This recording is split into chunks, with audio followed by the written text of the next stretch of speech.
selaku dosen mata kuliah ilmu dakwah, serta teman-teman yang saya sayangi. Pertama, marilah kita panjatkan puji dan syukur kepada Allah Subhanahu wa Ta'ala. Sholawat serta salam semoga tetap tercurahkan kepada Nabi besar kita Muhammad SAW. Pada kesempatan kali ini, saya akan berpidato dengan tema keadilan. Salah satu prinsip dalam agama Islam adalah berperilaku adil dan berjuang menegakkan keadilan. Islam adalah negara yang menjunjung tinggi nilai-nilai keadilan. Bahkan Allah Subhanahu wa Ta'ala telah memerintahkan kepada manusia agar berperilaku adil walaupun dengan orang yang tidak kita sukai atau yang kita benci. Seperti dalam Quran surat Al-Maidah ayat 8 yang bunyinya, Bismillahirrahmanirrahim.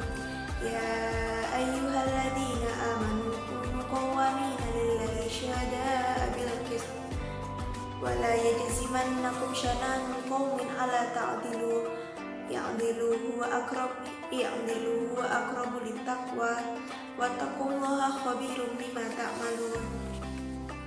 Artinya, wahai orang-orang yang beriman, hendaklah kamu menegakkan kebenaran karena Allah, menjadi saksi yang adil, dan janganlah sekali-kali kebencianmu terhadap suatu kaum menjadikanmu untuk berperilaku tidak adil. Berlaku adillah, karena adil itu lebih dekat dari takwa. Dan bertakwalah kepada Allah, sesungguhnya Allah mengetahui apa yang kamu kerjakan. Kepada siapa saja kita harus berlaku adil? Yang pertama, kita harus berlaku adil kepada Allah Subhanahu wa Ta'ala. Nah, bagaimana caranya kita berlaku adil kepada Allah? Yaitu dengan cara kita tidak menyekutukan Allah dengan sesuatu apapun.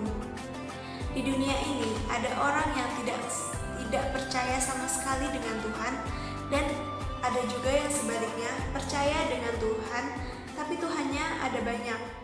Syirik itu dibagi menjadi dua macam, yaitu secara terang-terangan dan secara sembunyi-sembunyi.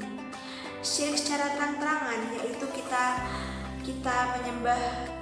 secara terang-terangan menyembah batu, secara terang-terangan menyembah berhala, secara terang-terangan menyembah gunung, secara terang-terangan menyembah matahari, dan lainnya.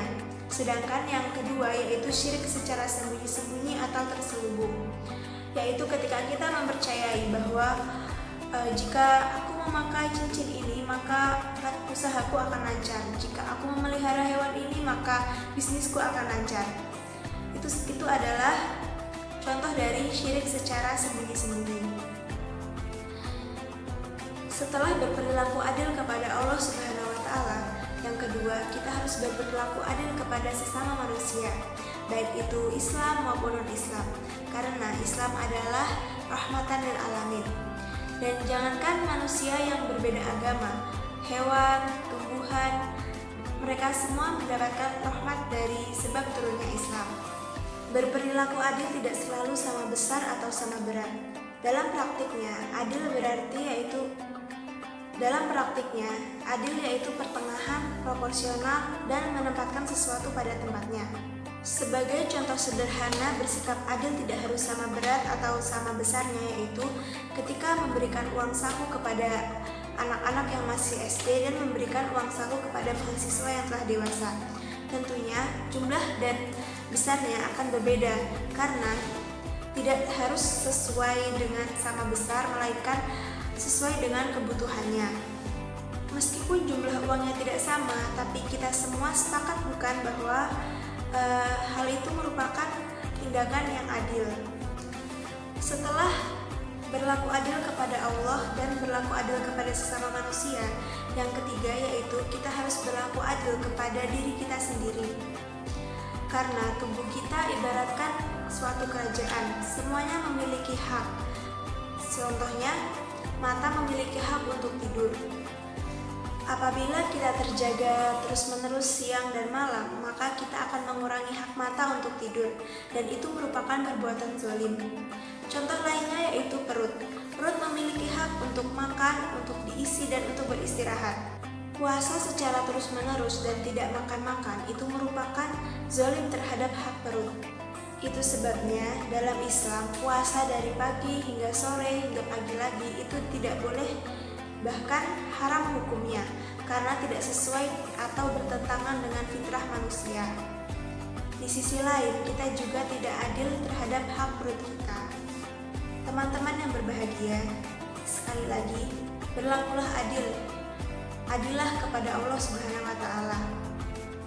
Jangan sekutukan Ia dengan segala sesuatu, lalu jangan menyembah kecuali kepadanya dengan berbagai keadaan maupun berbagai cara. Yang kedua, adillah kepada sesama manusia, baik dia Islam maupun non-Islam, karena Islam adalah rahmat bagi semesta alam ini. Masyarakat yang kita dambakan adalah masyarakat yang berdiri di atas keadilan, baik itu keadilan di bidang pendidikan, keadilan di bidang ekonomi, keadilan di bidang politik, keadilan di bidang agama, dan segala aspek kehidupan ini. Dan yang ketiga adalah adil kepada diri sendiri.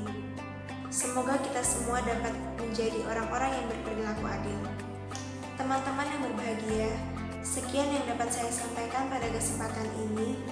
Semoga dapat bermanfaat bagi kita semua dan dapat diaplikasikan dalam kehidupan sehari-hari. Mohon maaf apabila ada kata-kata yang salah. Wassalamualaikum warahmatullahi wabarakatuh.